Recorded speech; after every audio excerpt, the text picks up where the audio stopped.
Matata Ponyo,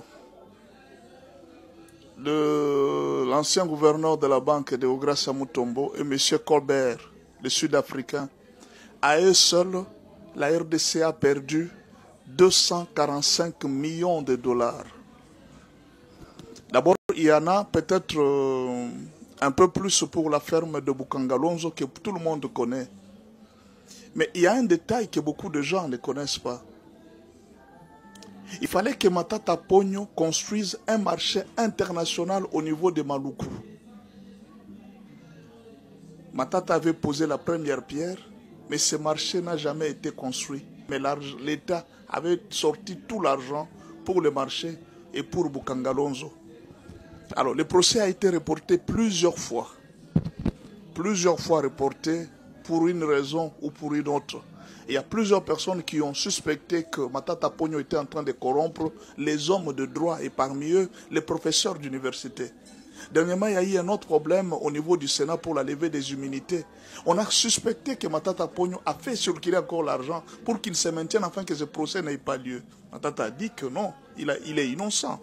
Ou alors, il n'acceptait pas d'être jugé. Lui ne pouvait pas être jugé parce qu'il était Premier ministre. Mais cette fois-ci, Kamou Leta ne lui a pas laissé même pas une seule minute. Alors, nous sommes là. Déjà, c'est un très bon départ. Un très bon départ, pourquoi? Parce que, au moins, la RDC peut bouger quand même les lignes. Vous savez, le monde est en train de nous regarder. Comment quelqu'un peut voler 245 millions de dollars, on les laisse tranquilles?